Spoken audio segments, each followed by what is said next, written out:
Hi Sagittarius, thank you so much for joining me today. I hope that you're doing really, really well. For this reading, this is a general reading for any sun, moon, or rising Sagittarius sign.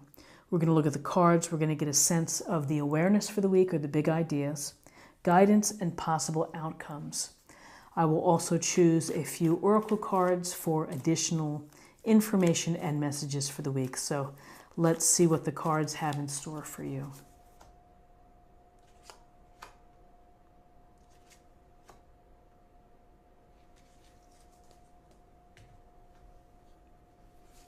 Okay, so we have the World, Major Arcana. We have the Nine of Swords. And we have the Empress, Major Arcana. So the World it's a card of fulfillment. It's a card of completion. And when we are able to fulfill our dreams, or when we're able to achieve our goals, when we step over that finish line, it feels really good. We feel that we've earned the reward that we've been seeking, which is to actually fulfill what we had hoped to do. So with the World, we think of the words completion, contentment, and fulfillment.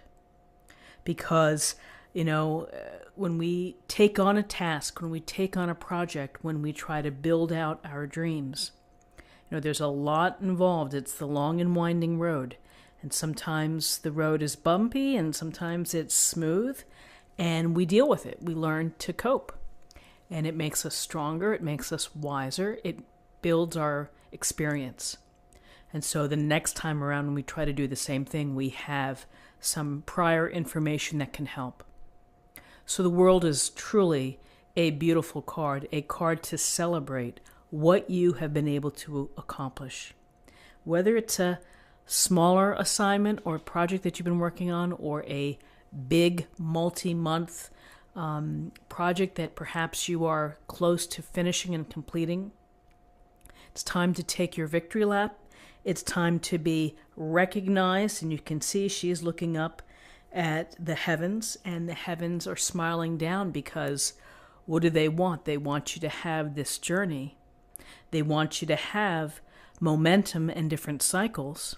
And they want you to be able to work toward them, to learn, to grow, and to achieve, to fulfill.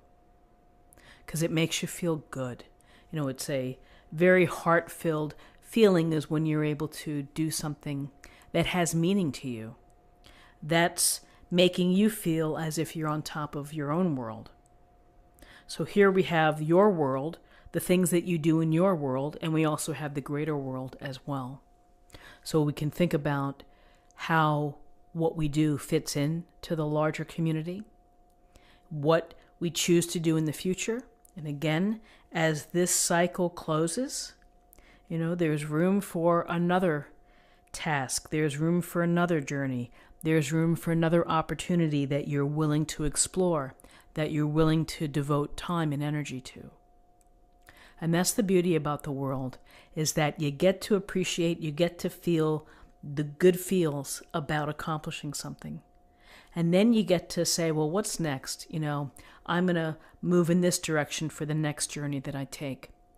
So for some of you, the ending of something you've been working on successfully, and the process perhaps of choosing something else that is purposeful to you.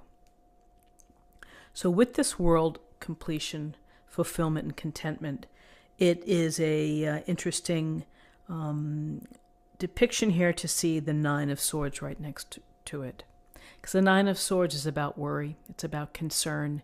It can be about feeling very sad, but we often associate it with sleeplessness and insomnia and worry that keeps you up at night, the thoughts that race through your mind, and the times that you feel unable to sleep because the pressure is like banging on your head. So we've all felt like that, and here we see the swords stacked above the woman here, and it's a part of what we deal with. We deal with days that are better than others. Some days are lousy, some days are good. Sometimes we're really stressed out, we're worried, we're concerned. You may be concerned about finances. You may be concerned about a relationship. You may be concerned about future business, bringing that in. A lot of things can weigh on us, and it's a matter of how we can ride through those times when we feel stress or worry, or where something has upset us, or someone has upset us. We can get very, I don't know if the word obsessive is the right word, but you can get very caught up in what isn't happening, and that can weigh on you. So what do we have to do? We have to find a way to start to release this heaviness. Focus on what you do have. Focus on something positive. Start a gratitude journal. One small step per day. Doesn't mean that all of this weight of the world is going to leave you. It just takes time to work through things. And ultimately, this too shall pass. It always does. It's again a matter of mindset, and it's a matter of being proactive, which is to try to reset your thinking, try to reframe what you're doing, and if you have to have whatever you would do to try to get some good night's sleep, turning off all the electronics, hiding your phone, closing the blinds, just making sure that you're in a position where you can get some rest. Because, when you're not rested, then it adds into the feeling of exhaustion and the feeling of stress. So here's our beautiful Empress, right next door to the Nine of Swords. And the word that comes to mind is love. The words that come to mind, love and compassion. She is in nature. She is surrounded by abundance. She has created comfort within her life. That is important to her, to feel comfort, to feel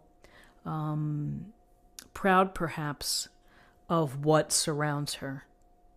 It's that sensual touch of having perhaps a soft blanket or whatever it may be. There's some connection there to how it makes one feel, and it makes one feel good, warm, comforted, whatever it may be.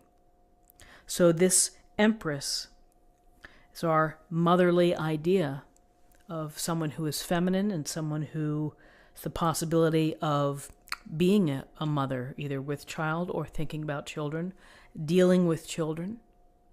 But it's the connection to the feminine ideal of being supportive, loving, kind, thoughtful, nurturing, of nurturing the unborn child for 9 months, feeding it, making sure that she stays healthy as a new mother would do.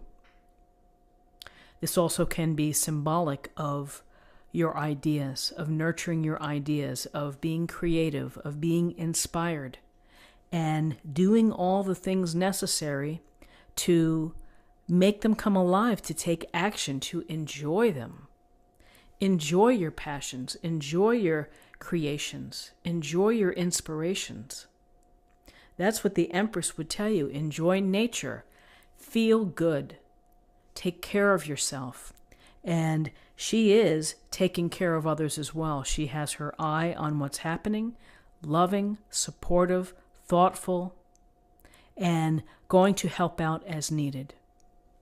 So a couple things. Here we have the relative high of feeling pretty good, of accomplishing something. Then we have this worry or concern. Maybe you're worried about what's going to happen next. Or maybe you're worried about something that has changed and that's going to impact you, and is causing sleepless nights. And then we have the Empress, which is providing the good common sense, I would say, approach of being grounded, of being aware of abundance, of what is good in life.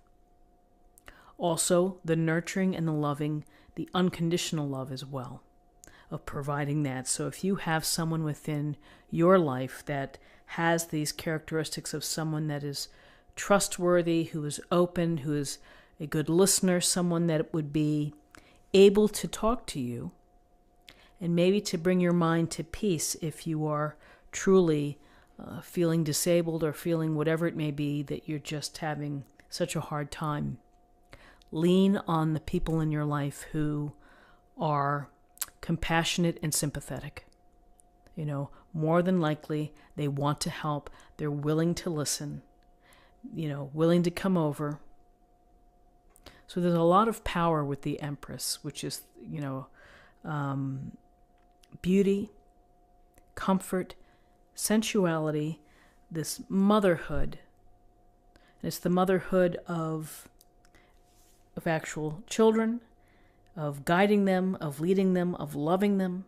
And it also is the motherhood of your ideas, of your talents, of your abilities, of what you can bring to the world, of what you can create for the world.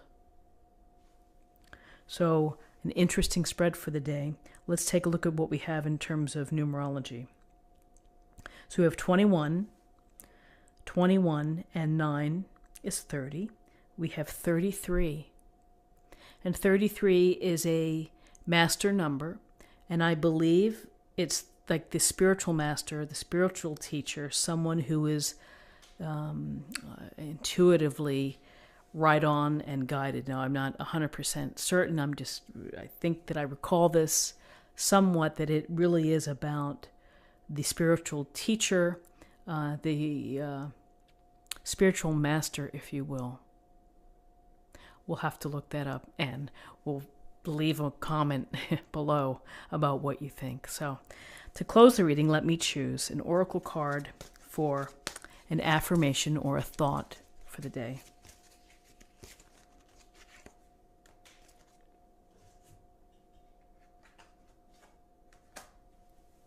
Time to go. The sun sets and rises each day, and it's the same with the avenues in your life. See the beauty within each sunset in your life, and know that the sun will also rise again tomorrow. Endings are merely the start of a new beginning, and we are with you through each phase and cycle. So we have cycles and completion here. We have the idea to hold on to something that brings comfort to you, which is the sun does rise every day. You get out of bed, you put your feet on the floor, you get dressed, and you never know what may happen, all the good that can happen. So I think that it's a beautiful card and a beautiful thought for the day. So friends, this is what I have for you. I hope that you found something helpful here with this reading. If you did, please subscribe, like this video, share this video, and I will see you tomorrow. Take care. Bye-bye.